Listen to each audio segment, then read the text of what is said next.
The summer heat beat down on the small town of Riverbrook like never before.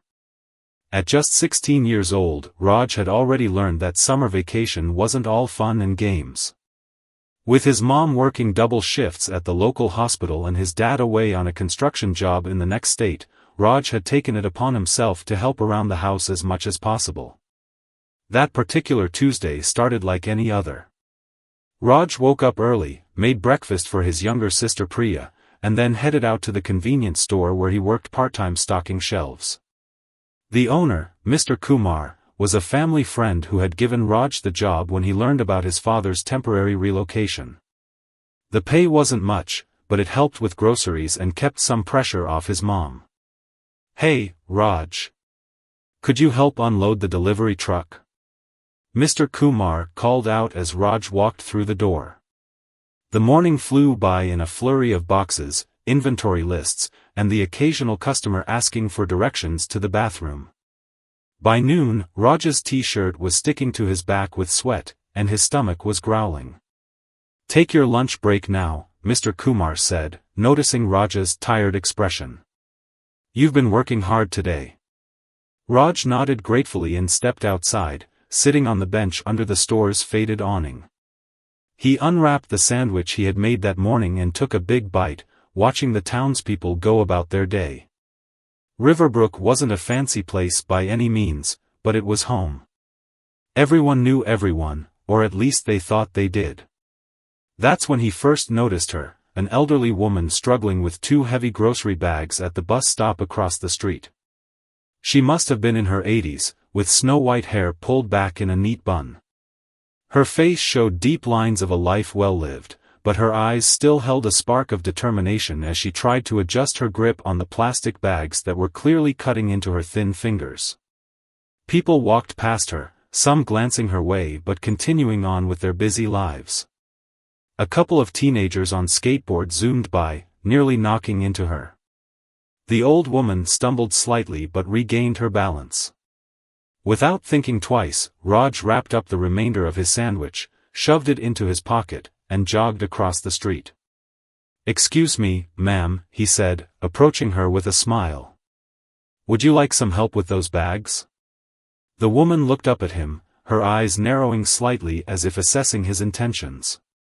After a moment, her face softened. "That's very kind of you, young man," she replied, her voice soft but clear. "I would appreciate the help. My apartment is just 3 blocks from here, but these old bones aren't what they used to be." "No problem at all," Raj said, carefully taking both bags from her. He was surprised by their weight. "Wow, you carried these all the way from the store?" The woman chuckled, a warm sound that reminded Raj of his grandmother who had passed away the previous year. "I may be old, but I'm not helpless. Though I must admit, the walk seems to get longer each month." As they began walking together, Raj made sure to match his pace to hers. He learned her name was Mrs. Chen, and she had lived in Riverbrook for over 40 years, ever since she and her late husband moved from the city to open a small bookstore. "The bookstore closed nearly 10 years ago after my husband passed," she explained. "But I couldn't bear to leave our home. So many memories, you know." Raj nodded, though at 16, he couldn't fully understand what it meant to have decades of memories tied to a single place.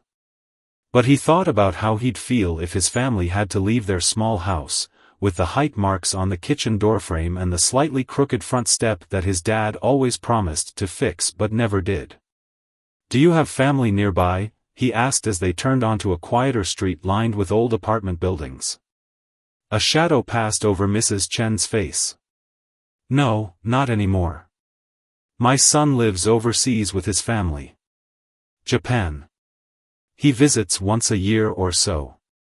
There was something in her tone that suggested there was more to that story, but Raj didn't pry. "That must be tough," he offered instead. "My dad's only away for a few months, and we miss him like crazy." Mrs. Chen smiled at him. "You're a good son, I can tell. Your parents must be proud." They reached a 3-story brick building with a small, well-kept garden out front. Mrs. Chen led him inside and up to the second floor. Her apartment was at the end of the hallway, number 27, with a small wreath of dried flowers hanging on the door. When she opened the door, Raj was struck by how tidy and cozy the space was. Books lined nearly every wall, and delicate porcelain figurines sat on various surfaces. The furniture was old but well maintained, and there was a faint scent of jasmine in the air. "You can put the bags on the kitchen counter," Mrs. Chen directed, pointing to a small but immaculate kitchen. As Raj set down the bags, his eye caught a photograph on the refrigerator, a younger Mrs. Chen standing beside a stern-looking man in front of a small storefront with "Chen's Books" written above it. "Is this your bookstore?" he asked. Mrs. Chen nodded, coming to stand beside him. "Yes, that was taken on our opening day in 1979. We were so hopeful then." She touched the photo gently. "Do you like to read?" Raj shrugged. "Sometimes. I don't have much time for it these days, with school and work." "What kind of books do you enjoy when you do have time?" she persisted. "I guess adventure stories, mysteries, stuff like that," he answered, feeling slightly embarrassed. Reading wasn't something his friends talked about much. Mrs. Chen's eyes lit up. "Wait right here," she said, disappearing into another room. She returned moments later with a hardcover book. "This was always popular with young people your age. Perhaps you might enjoy it." Raj accepted the book, Treasure Island, by Robert Louis Stevenson. It looked old but was in perfect condition. "I can't take this," he protested. "It looks valuable." "Nonsense," Mrs. Chen waved away his concern. "Books are meant to be read, not to sit on shelves gathering dust. Consider it payment for your kindness today." Raj thanked her, genuinely touched by the gesture. He glanced at his watch and realized his lunch break had ended 15 minutes ago. "I have to get back to work," he said apologetically. "Mr. Kumar will be wondering where I am." Mrs. Chen nodded understandingly. "Of course. Thank you again for your help." As Raj headed for the door, she added, "Perhaps you could visit sometime? I make excellent tea and cookies, and I have many more books you might enjoy." Raj smiled, surprised to find that he actually liked the idea. "I'd like that, Mrs. Chen. Maybe later this week?" Little did he know that this chance encounter would change the course of his life forever. 3 days later, Raj found himself standing outside apartment number 27 again, clutching the now-finished copy of Treasure Island. He had stayed up late the past 2 nights, completely absorbed in the adventure story. There was something different about reading a real book instead of scrolling through social media on his phone, and he had to admit, Mrs. Chen had good taste.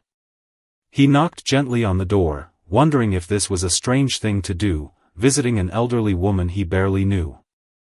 But something about Mrs. Chen had stuck with him since their first meeting.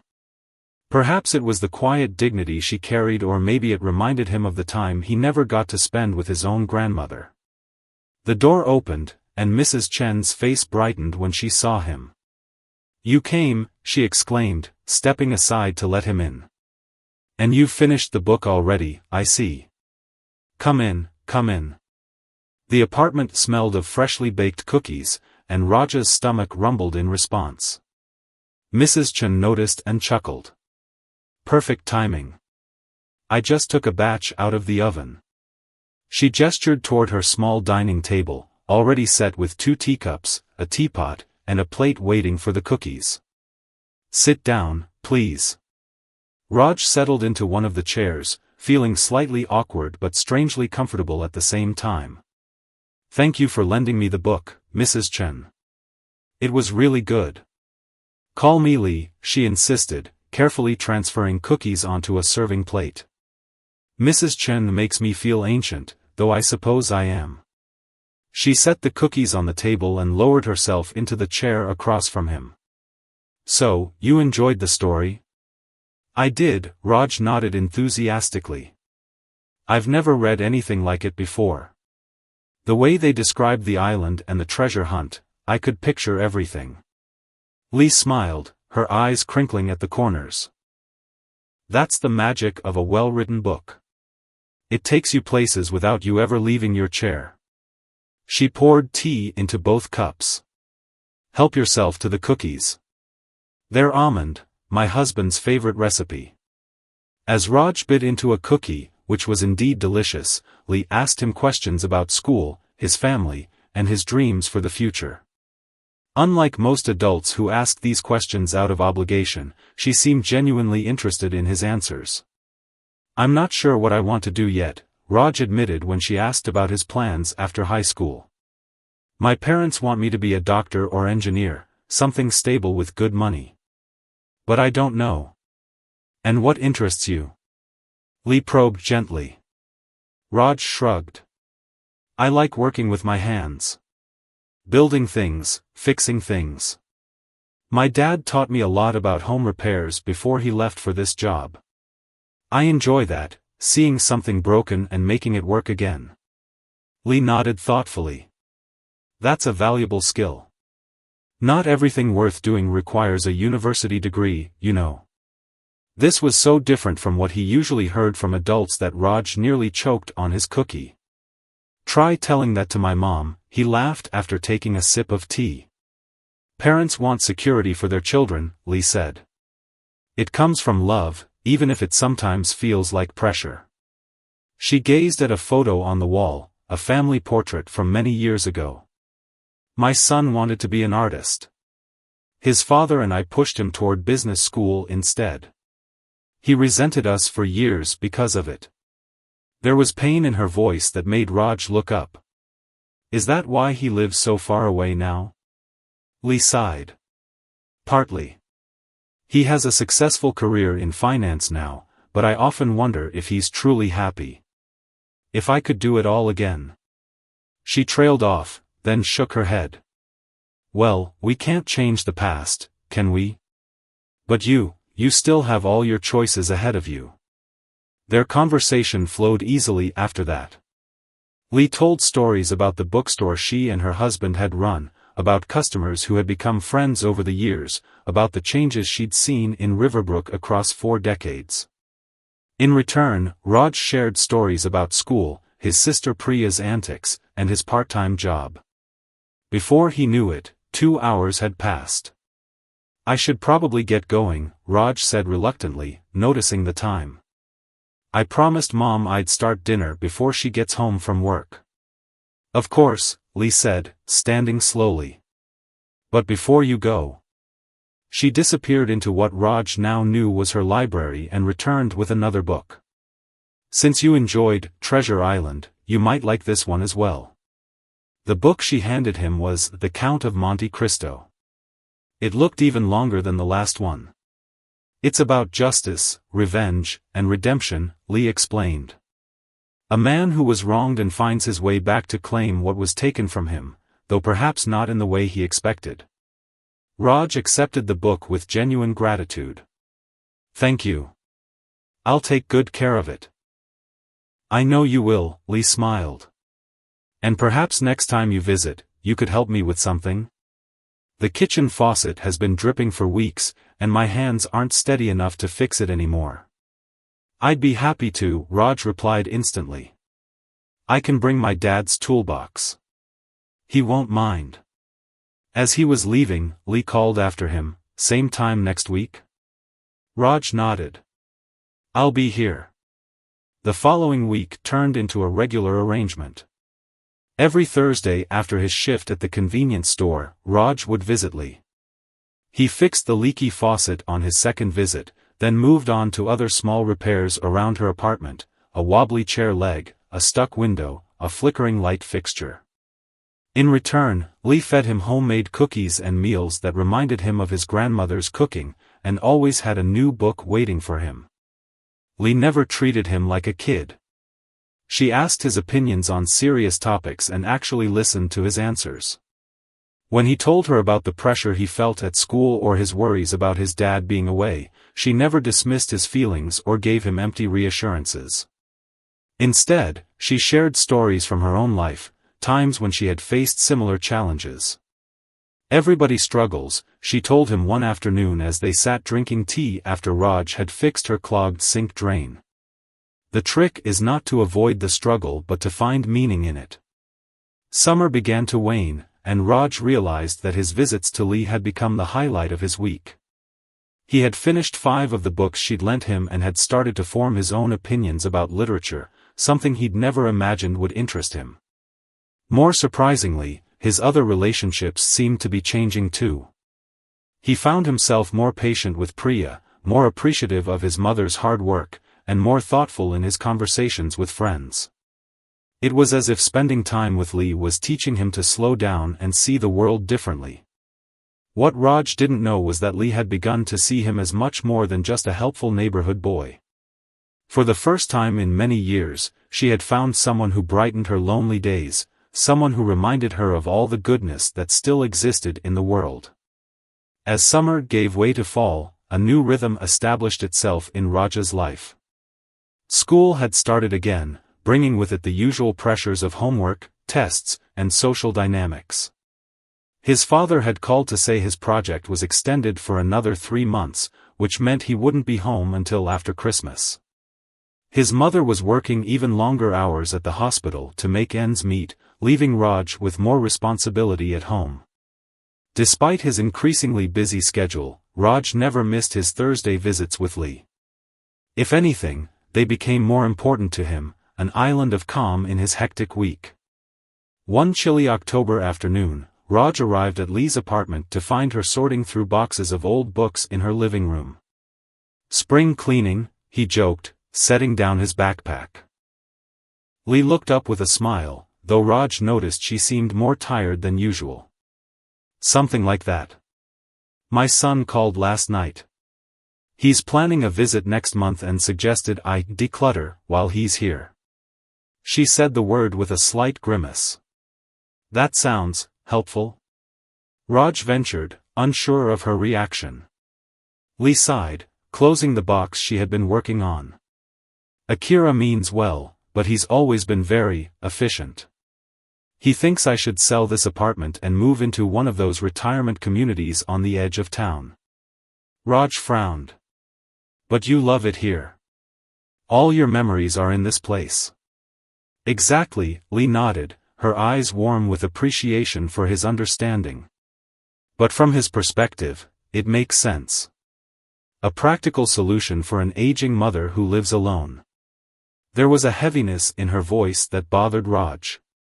"Do you want help with the sorting?" he offered, sitting down beside her. "Actually," Lee said, her mood brightening, "I have something else in mind for today." She stood up with a slight wince, pressing a hand against her lower back. "Are you okay?" Raj asked, instantly concerned. "Just old bones complaining," she assured him. "Nothing tea won't fix. But first, I want to show you something." Lee led him to a door at the end of the hallway, one that had always been closed during his previous visits. She unlocked it with a small key she kept on a chain around her neck and pushed it open. "This was my husband's workshop," she explained as they entered. The room was smaller than Raj had expected, but it was packed with wonders. Woodworking tools hung neatly on the walls. A workbench stood under the window, its surface clean but marked with decades of use. Shelves lined with jars of screws, nails, and various hardware components covered one wall.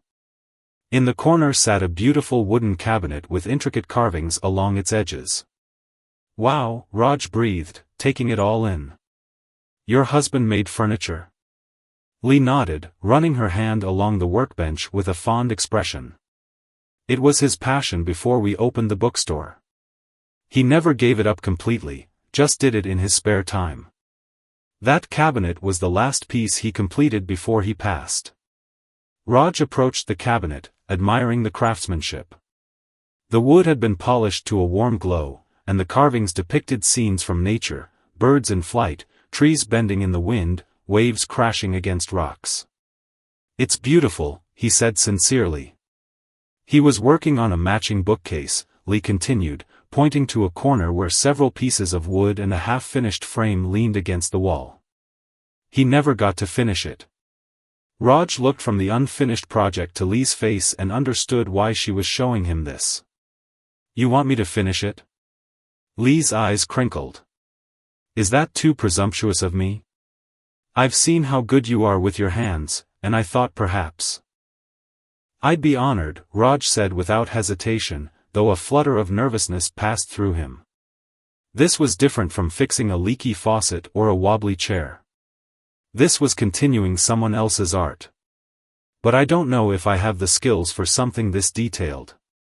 Dawe, my husband, kept very detailed notes and drawings, Lee assured him, moving to a drawer in the workbench and pulling out a leather-bound notebook. Everything you need to know is in here. And I can help, at least with explaining his techniques. I watched him work for 40 years, after all. Raj carefully took the notebook, feeling the weight of trust Lee was placing in him. He flipped through the pages, marveling at the precise drawings and notes written in a steady hand. It will take time, he warned. Especially with school and my other responsibilities. We have all winter, Lee said simply. And it would mean so much to me to see it completed before. She trailed off, not finishing the thought. That afternoon marked a turning point in their relationship. The workshop became a second sanctuary for Raj. He started coming not just on Thursdays but also on Saturday mornings, slowly learning the art of fine woodworking under Lee's guidance. Lee couldn't demonstrate the techniques herself, her hands were too arthritic now, but she had an eagle eye for detail and could explain exactly what Dawe would have done in each situation. Raj absorbed her instructions like a sponge, making mistakes often at first but gradually improving. You have a natural talent, Lee told him one Saturday in November as he successfully completed a complex joint. Dawe would have enjoyed teaching you. Raj felt a warmth spread through his chest at her words. I wish I could have met him. He would have liked you, Lee said confidently. He always said you could tell a person's character by how they treated tools, whether they respected them or just used them. She nodded at the way Raj carefully cleaned the chisel he'd been using. You have respect. As they worked together on the bookcase, Lee shared more stories about her life with Dawe. How they had met in college, she studying literature, he studying business but spending all his free time in the woodshop. How they had defied both their families to get married.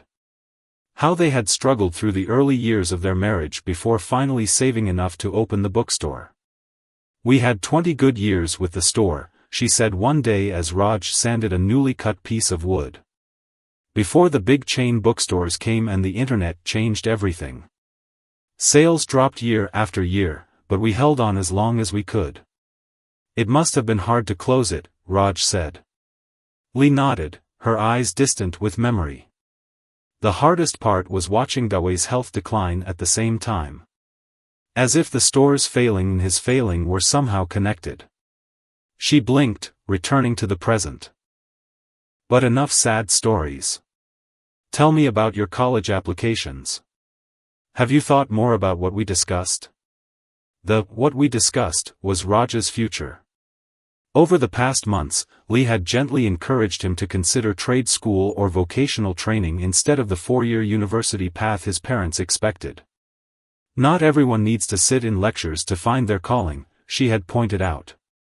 I've been researching carpentry programs, Raj admitted. There's one about an hour from here that looks really good. But I haven't mentioned it to my mom yet. Lee nodded understandingly. These conversations take time.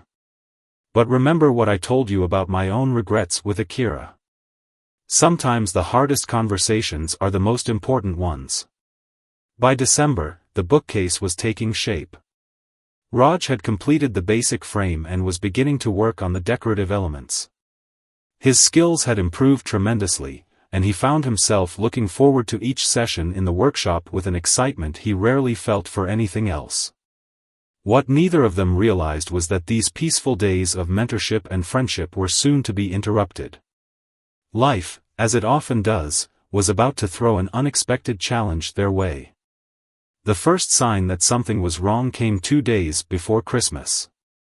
Raj had stopped by Lee's apartment with a small gift, a wooden box he had made in secret using scraps from the bookcase project.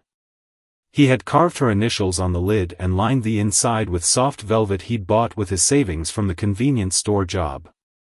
When Lee opened the door, Raj immediately noticed how pale she looked.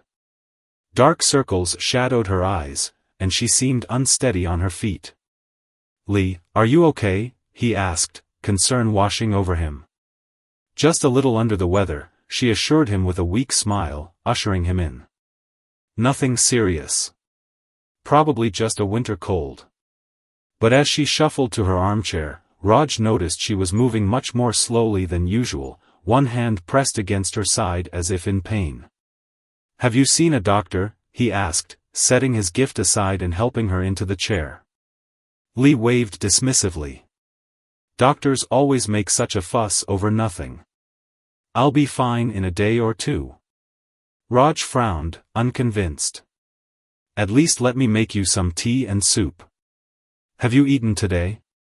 Lee's hesitation told him everything he needed to know. He headed to her kitchen and quickly assessed the situation. The refrigerator was nearly empty except for some milk that had gone bad and a few withered vegetables. It was clear she hadn't been grocery shopping in some time. For the next hour, Raj made Lee comfortable, prepared a simple soup from what he could find in her pantry, and called his mother for advice. As a nurse, she asked specific questions about Lee's symptoms. "She needs to see a doctor," his mother said firmly after hearing his description. "Especially at her age, these things can get serious quickly. Can you take her to the urgent care clinic tomorrow?" When Raj relayed this to Lee, she initially resisted. "It's almost Christmas. I don't want to bother anyone with this nonsense." "It's not nonsense if you're sick," Raj insisted, surprising himself with his assertiveness. "And I'm not celebrating anything until you see a doctor." Lee looked at him for a long moment, then sighed in surrender. "You're as stubborn as Dawei was. Fine, I'll go tomorrow." The next morning, Raj arrived early to find Lee looking even worse. She could barely stand without support, and her breathing seemed labored. Instead of the urgent care clinic, Raj called an ambulance. Everything happened quickly after that. Paramedics arrived, asked questions, took vital signs, and loaded Lee onto a stretcher. One of them pulled Raj aside. "Are you family?" he asked. "No, just a friend," Raj answered, feeling suddenly very young and helpless. "Is there family we should contact?" "Her son lives in Japan. I don't have his number, but it might be in her phone." The paramedic nodded. "We'll check once we get her stabilized. You can follow us to the hospital if you want, but they might not let you see her right away since you're not family." Raj nodded numbly, watching as they wheeled Lee out. He had never felt so afraid for someone outside his immediate family before. At the hospital, Raj called his mother, who was fortunately working that day. She couldn't tell him much due to patient confidentiality but promised to check on Lee when she could and at least let him know what was happening. For 3 hours, Raj sat in the waiting room, alternating between anxious pacing and slumped waiting. He thumbed through the dog-eared magazines without seeing the words. His mind kept replaying the last few weeks, wondering if he had missed signs that Lee was getting sick. Had she been hiding her illness during their woodworking sessions? Finally, his mother appeared, her face serious but not grim. "She has pneumonia," she told him. "A pretty severe case, but they've started her on antibiotics. She's stable for now." "Can I see her?" Raj asked immediately. His mother hesitated. "They're being strict about visitors because it's flu season, and technically you're not family." Seeing his face fall, she added, "But I told them you're the one who got her to the hospital, and she's been asking for you. I convinced them to make an exception for a short visit."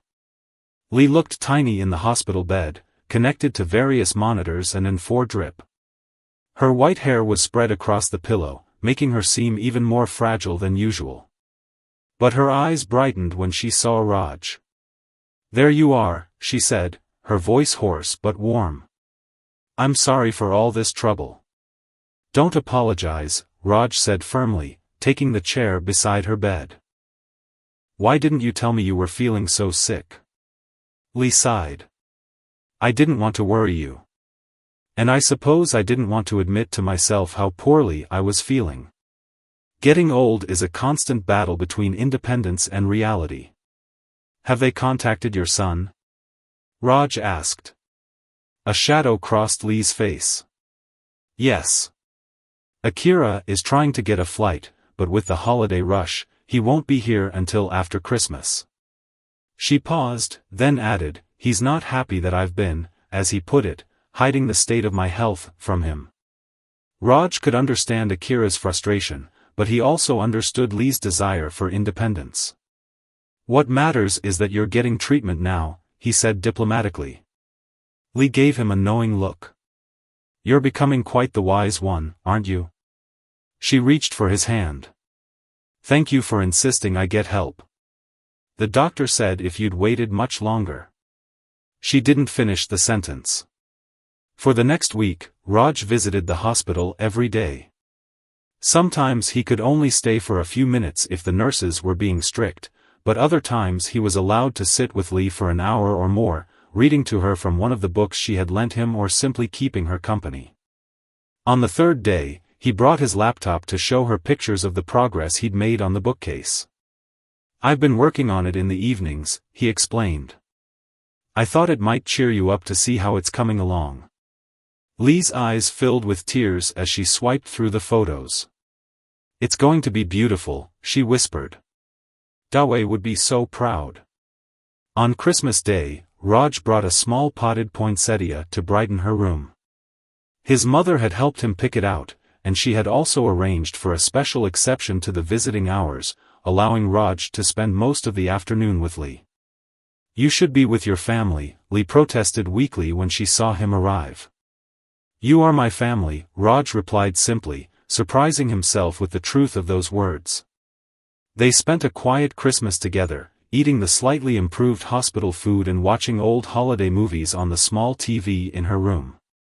Towards the end of the visit, Lee handed Raj a small envelope. I was going to give you this the day I got sick, she explained. Better late than never. Inside was a Christmas card with a handwritten note. Dear Raj, in my long life, I've learned that family isn't always about blood. Sometimes it's about who walks into your life at exactly the right moment and stays. Thank you for being that person for me. With love, Lee. Tucked into the card was a gift card to a specialty woodworking store in the next town over. For your future projects, Lee explained with a smile. After you finish our bookcase, of course. Raj had to blink back tears. Thank you, he managed to say. I didn't expect. I know, Lee nodded. That's what makes you special, Raj. You give without expectation of return. It's a rare quality in this world. Neither of them knew it then, but that quiet Christmas in the hospital room would become one of the most meaningful days of Raj's life, a touchstone he would return to in memory during difficult times ahead. Akira Chen arrived on December 27th, jet-lagged and visibly stressed. Raj was sitting with Lee when her son walked into the hospital room, his expensive suit and polished appearance a stark contrast to the sterile hospital environment. Mother, Akira said, his voice a mixture of concern and frustration as he approached the bed. His eyes flickered briefly to Raj, a question in them. Akira, Lee's face brightened, though Raj noticed a certain tension in her smile. It's good to see you. This is Raj, the young man I told you about on the phone. Akira gave Raj a short, formal nod. Thank you for helping my mother, he said stiffly. Sensing the need to give them privacy, Raj stood. I should go. I'll come back tomorrow, Lee. Actually, Akira interjected before Lee could respond, I'd like to speak with you outside first, if you don't mind. In the corridor, Akira's formal demeanor shifted to something more direct. I appreciate what you've done for my mother, but I need to understand the situation better. She mentioned you've been visiting her regularly for months. Raj explained how they'd met and the friendship that had developed. I help her with repairs around the apartment, and she's been teaching me about woodworking. Your father's workshop. You've been using my father's tools? Akira's eyebrows rose. With Lee's permission, Raj clarified, feeling suddenly defensive. I'm finishing a bookcase your father started before he passed away. Akira studied him for a long moment. And you're doing this out of, what? The goodness of your heart? The implication stung. She's my friend, Raj said simply. Something in Akira's expression softened slightly. I apologize. It's just unusual. A teenage boy spending so much time with an elderly woman. Maybe it shouldn't be, Raj replied, surprising himself with his boldness. A ghost of a smile touched Akira's lips. Perhaps not. He glanced back toward Lee's room. The doctors tell me she's improving, but this incident makes it clear she shouldn't be living alone anymore. I'm looking into care facilities nearby. Have you discussed this with her? Raj asked cautiously. Mother can be stubborn about her independence, Akira sighed. But this time, I need to insist. I can't fly from Tokyo every time there's an emergency. Raj wanted to argue but reminded himself it wasn't his place. Instead, he said, she loves her apartment. All her memories with your father are there. Memories don't provide medical care, Akira replied, though his tone was gentler now. I have responsibilities in Japan, a career, a family. I can't relocate, and I can't leave her in a situation where she might end up alone and unwell again. Raj understood Akira's position, even if he didn't like it. Just, please listen to what she wants, too. Akira regarded him with renewed interest. You care about her a great deal. I do, Raj admitted. I'll keep that in mind. Akira's phone buzzed, and he glanced at it. I should get back to my mother. Thank you again for your help. Over the next 2 weeks, Raj witnessed the tension between Lee and Akira firsthand. Lee's health was improving steadily, but discussions about her future living arrangements often ended in strained silence or terse words. Akira had extended his stay but was clearly eager to resolve the situation and return to Japan. One afternoon in early January, Raj arrived at the hospital to find Lee alone, looking out the window with a dejected expression. Everything okay? He asked, setting down the book he'd brought her. Lee turned to him with a sigh. Akira has scheduled tours at 2 assisted living facilities for when I'm discharged next week. Raj sat down beside her. And you don't want to go? It's not that simple, Lee admitted. He's right that I shouldn't be alone, especially after this scare. But those places. She shuddered slightly. They're not home, Raj. I've seen them, all beige walls and scheduled activities and people waiting to die. Have you told him how you feel? We've talked in circles for days, Lee said wearily. He sees it as his duty to ensure I'm safe. I understand that. But I keep thinking about all those books in my apartment, my garden on the balcony, Dawe's workshop. They're not just things, they're pieces of my life. Raj hesitated, then said carefully, what if there was another option? Someone to check on you regularly, help with groceries and chores? Lee gave him a sad smile. Akira considered hiring a home health aide, but it's expensive for long-term care. And anyway, he doesn't trust that I'd actually call for help when needed, given my track record. They sat in silence for a moment before Raj spoke again. My family has a spare room. Lee looked at him in surprise. What? We have a spare room, Raj repeated, the idea crystallizing as he spoke. My dad's still away for at least another month. Even when he comes back, we could figure something out.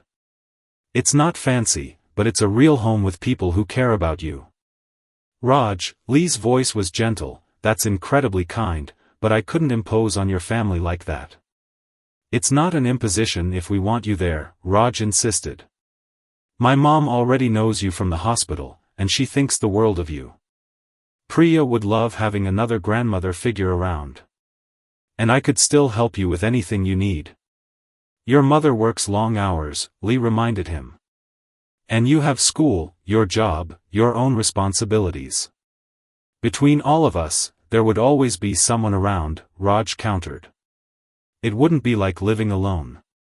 And it could be temporary, just until you're stronger or until we find a better solution. Lee's eyes glistened with unshed tears. You're serious about this, aren't you? Completely, Raj nodded. But we'd need to convince Akira. That proved more challenging than Raj anticipated. When he proposed the idea to Akira later that day, the man's initial reaction was skepticism bordering on dismissal. It's a kind offer, but unrealistic, Akira said firmly. My mother needs proper care, not just goodwill from neighbors. We're more than neighbors, Raj insisted. And my mother is a nurse. She knows what to watch for, what care Lee needs. Akira shook his head. It's too much responsibility for your family to take on. And what happens when your father returns, or when your mother changes jobs, or when you go to college? My mother needs stability. With all due respect, Raj said, summoning his courage, shouldn't Lee have some say in where she lives? She's not incapable of making decisions. A flash of irritation crossed Akira's face, followed by a tired sigh. You don't understand the complexities of caring for an aging parent. Maybe not, Raj conceded. But I do understand Lee. She'll be miserable in an assisted living facility. She needs her independence, her dignity. Something in Raj's words seemed to strike a chord. Akira was silent for a long moment, his expression unreadable.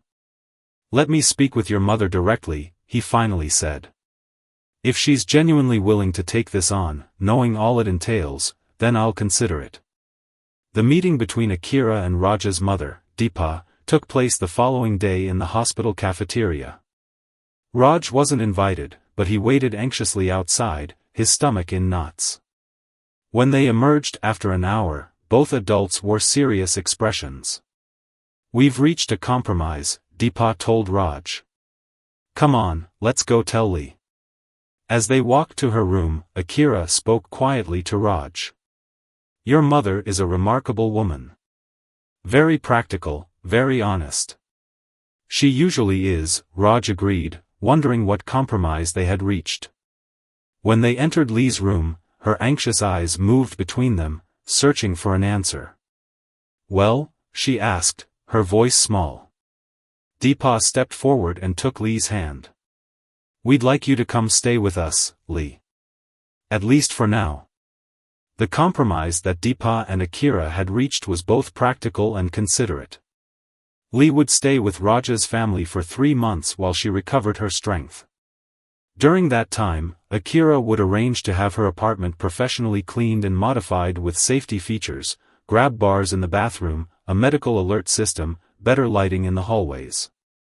He would also hire a part-time home health aide who would check on Lee 3 times a week once she returned to her apartment. And, Akira added with a glance at Raj, I understand you'll continue to visit regularly. Every day if she wants, Raj confirmed, unable to hide his relief that Lee wouldn't be forced into an assisted living facility. Lee's eyes shone with grateful tears. I don't know how to thank you all. There's one more condition, Akira said, his tone more gentle than Raj had heard from him before. You need to be honest about your health, mother. No more hiding symptoms or refusing to see doctors when you need to. Lee nodded solemnly. I promise. 2 days later, Lee was discharged from the hospital. Raj and Deepa helped her settle into their home spare room, which they had hurriedly prepared for her arrival. The room was small but bright, with a window overlooking the backyard where a large oak tree provided shade in summer. It's perfect, Lee assured them, though Raj could see she was still weak from her ordeal, her movements slow and deliberate as she sat on the edge of the bed. The first few days were a period of adjustment for everyone. Deepa rearranged her hospital shifts to be home more, Raj learned to check on Lee without hovering, and Priya, after initial shyness, became Lee's eager companion, sitting by her bed to read or draw. Lee, for her part, was determined not to be a burden. "Please let me help with something," she insisted on her fourth day with them, when she felt strong enough to spend more time out of bed. "I'm not used to being idle." "You could help me with dinner," Deepa suggested. "I'd love to learn some of your recipes." And so a new routine established itself.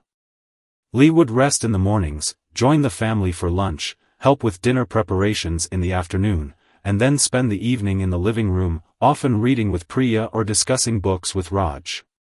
On weekends, Raj would bring materials from Dawe's workshop to continue work on the bookcase, setting up a temporary workspace in the garage. "It's coming along beautifully," Lee commented one Saturday in late January, watching Raj carefully fit two pieces together. "You have a gift, Raj." "I had a good teacher," he replied with a smile. "Two good teachers, counting your husband's notes." Lee's gaze turned thoughtful. "Have you given more thought to what we discussed? About your future plans?" Raj paused in his work. "I have. Actually, I applied to that trade school program. The carpentry one." Lee's face lit up. "You did? That's wonderful. Have you told your parents?" Raj shook his head. "Not yet. I'm waiting to see if I get accepted first. And I still applied to the engineering programs my mom wants me to consider." He sighed. "I don't want to disappoint her. Sometimes the hardest part of parenting is letting your child find their own path," Lee said softly. "But Deepa strikes me as a wise woman. I think she might surprise you." As January turned to February, Lee's health continued to improve. Color returned to her cheeks, and her energy levels increased. She began taking short walks around the neighborhood with Raj or Deepa, gradually building her strength. Akira called every few days for updates, and Raj could tell that Lee treasured these conversations, brief though they were. After one such call, Lee seemed particularly pensive. "Is everything okay?" Raj asked, finding her staring out the window later that evening. "Akira told me the renovations to my apartment are almost complete," she explained. "I should be able to return home by the end of the month." "That's good news, isn't it?" Raj asked, though he felt a twinge of sadness at the thought of Lee leaving. "Yes, of course," Lee nodded. "I miss my books, my little balcony garden. But..." She hesitated, "I've grown quite fond of being here with all of you. It will be strange to go back to living alone." "You won't be alone," Raj assured her. "I'll still visit, and you'll have the aide Akira hired.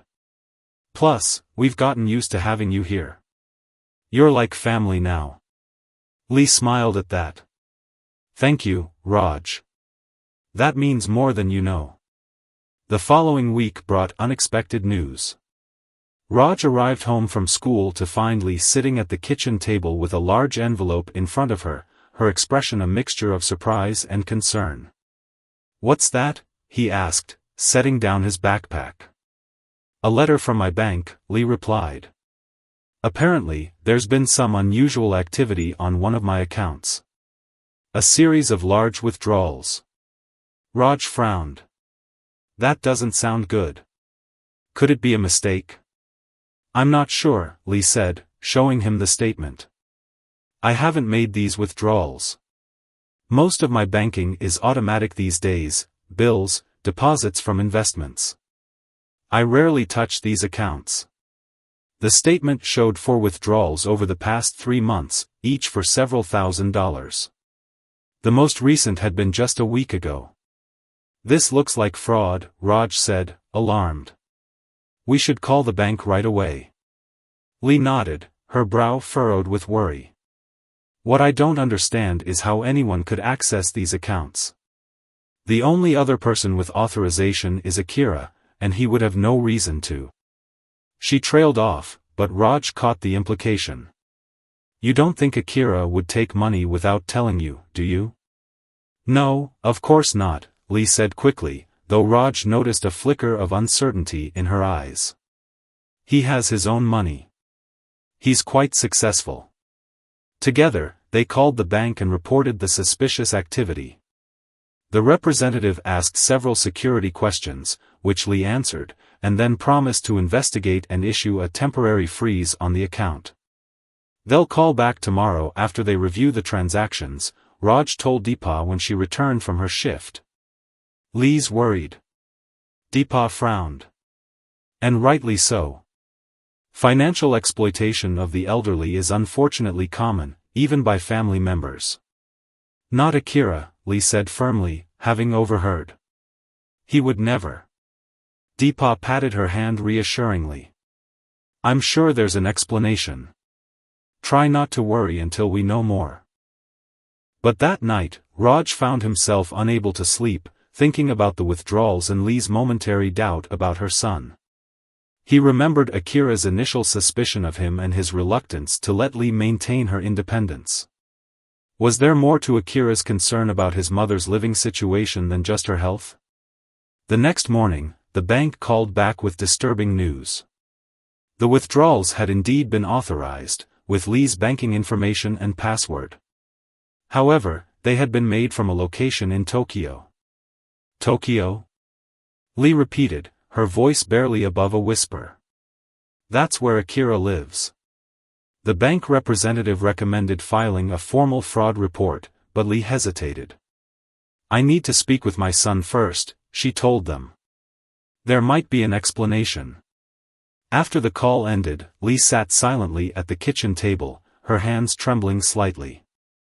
Would you like me to give you some privacy to call Akira? Raj offered gently. Lee looked up at him, her eyes filled with a mixture of hurt and confusion. Would you mind staying, actually?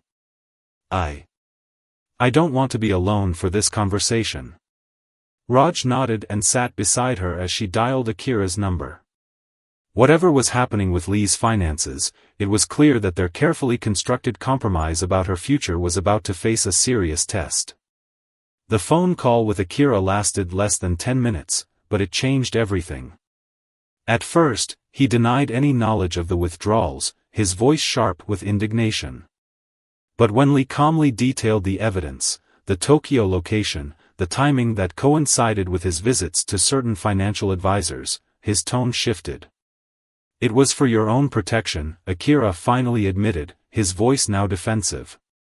You're not thinking clearly about your future, mother. You need proper care, not charity from strangers. The money? Lee pressed, her voice remarkably steady despite the betrayal etched across her face. What have you done with it? I've moved it to a managed account, Akira explained. For your care facility expenses. I've found an excellent place in Tokyo.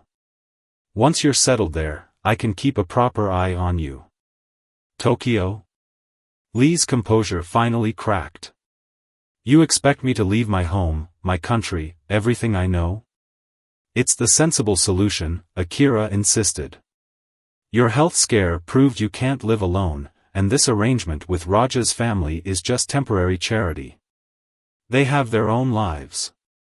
Raj, sitting close enough to hear both sides of the conversation, had to bite his tongue to keep from interrupting. It's not charity, Lee said firmly. It's friendship. Something you might recognize if you weren't so focused on managing me like one of your business assets. Mother. No, Akira. I'm not moving to Tokyo. And I want those funds returned to my account immediately. Legally, I have financial power of attorney, Akira reminded her. After father died, you signed the papers yourself. You agreed I should manage your affairs if you became unable. If I became unable, Lee emphasized. I am perfectly capable of making my own decisions. Your pneumonia was an illness, not dementia, Lee snapped, her patience clearly wearing thin. Return my money, Akira. Or I will be forced to take legal action against my own son. The silence that followed was heavy with tension. Finally, Akira spoke, his voice cold. "I see you've made up your mind. I'll have the funds transferred back, but I wash my hands of this situation. When this arrangement inevitably fails, don't expect me to drop everything and fly back." "I would never ask that of you," Lee replied softly. "All I ask is that you respect my choices, even if you disagree with them." After ending the call, Lee sat motionless, staring at the phone in her hand. Raj waited, unsure what to say. "I never thought." Lee began, then stopped, her voice catching. "All these years, I thought the distance between us was because of his career, his busy life. But it was more than that, wasn't it? He stopped seeing me as a person capable of making my own choices." Raj reached out and placed his hand over hers. "I'm sorry, Lee." "Don't be," she said, squeezing his hand. "This painful truth has clarified something important for me." The weeks that followed were transformative. Lee decided not to return to her apartment after all, at least not right away. Instead, she asked if she could extend her stay with Raj's family through the summer. "I'll pay rent, of course," she insisted when discussing the arrangement with Deepa. "Absolutely not," Deepa replied firmly. "But I will accept cooking lessons. Your dumplings are better than any I've ever tasted." With the financial issues resolved, Akira returned the funds as promised. Though their relationship remained strained, Lee seemed to find new purpose. She started a small container garden on the back patio, teaching Priya about different herbs and vegetables. She organized Deepa's chaotic kitchen cabinets and introduced new recipes that quickly became family favorites. Most significantly for Raj, she became his strongest advocate when his acceptance letter from the carpentry trade school arrived in March. "You need to tell your parents," she urged him. "Today." Though nervous, Raj followed her advice, showing the letter to his mother that evening. To his surprise, Deepa didn't seem disappointed or upset. "I suspected this might be your path," she admitted. "The way your face lights up when you talk about your woodworking with Lee. I haven't seen that enthusiasm when you talk about engineering. You're not mad?" Raj asked incredulously. Deepa smiled. "How could I be mad about my son finding his passion? Your father might take a little more convincing, but I'll handle him. Lee helped me see that it was okay to choose a different path," Raj explained. "Then we owe her even more than I thought," Deepa said, embracing him. By May, the bookcase was finally complete. Raj had worked on it diligently, following Dawei's original vision while adding some subtle touches of his own. The finished piece was beautiful, warm cherry wood with the same nature-inspired carvings as the cabinet, and shelves perfectly proportioned for Lee's beloved books. "It's time to take it home," Lee said when Raj showed her the completed project. Back to the apartment. Together with Deepa and Priya, they transported the bookcase to Lee's apartment, which had remained untouched since her hospitalization except for the safety modifications Akira had arranged. "It belongs right here," Lee directed, indicating a space beside Dawei's cabinet in the living room.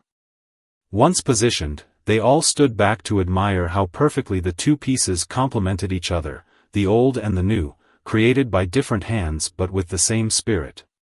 "Dawei would have loved this," Lee said softly, tears in her eyes. "And he would have been so proud of you, Raj." That day marked another transition. Lee began spending more time at her apartment, though she still stayed with Raj's family several nights a week. It was a balanced arrangement that gave her independence while maintaining the connections she'd formed with her adopted family. When summer arrived, Raj graduated from high school and prepared to begin his training at the trade school in the fall. His father had returned from his extended construction job and, after some initial skepticism, had come to accept his son's choice of career path, especially after seeing the craftsmanship of the bookcase. "You've got real talent, son," he acknowledged. "And there's always work for someone who can build things this beautiful." On a warm evening in July, Lee invited Raj's entire family to her apartment for a special dinner. She had prepared all their favorites, dumplings, spicy noodles, and a delicate almond cake for dessert. After the meal, while Deepa and Raj's father helped clear the table, Lee asked Raj to join her in Dawei's workshop. "I have something important to discuss with you," she said, her expression serious but serene. In the workshop, now pristine and reorganized after months of disuse, Lee handed Raj a formal-looking envelope. "What's this?" he asked, puzzled. "I've updated my will," Lee explained simply. "With the help of a proper lawyer this time, not my son." Raj felt a strange tightness in his chest. "Lee, you don't need to." "Please, let me finish," she interrupted gently. "When you helped that old woman with her groceries last summer, you didn't know her name or her story. You didn't help because you expected anything in return. You helped because you saw someone in need, and it was the right thing to do." She placed her hand on his. "That single act of kindness changed my life, Raj. You brought light back into my days when I had resigned myself to shadows. You reminded me what it means to be part of a family, not by blood, but by choice." "You've done so much for me too," Raj insisted. "The books, the woodworking, helping me find my path. And I've loved every minute of it," Lee smiled. "But I want to do more. I want to secure your future, the way you've brightened mine." She nodded toward the envelope.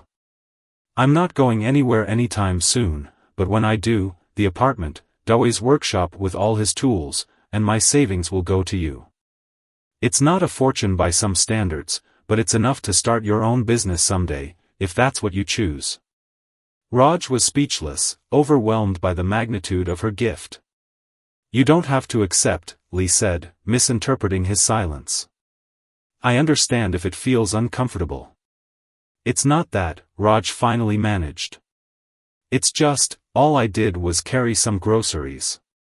Lee's eyes crinkled as she smiled. Sometimes the smallest kindnesses create the biggest ripples. You couldn't have known where that simple act would lead, but that's the beauty of compassion, it changes lives in ways we can never predict.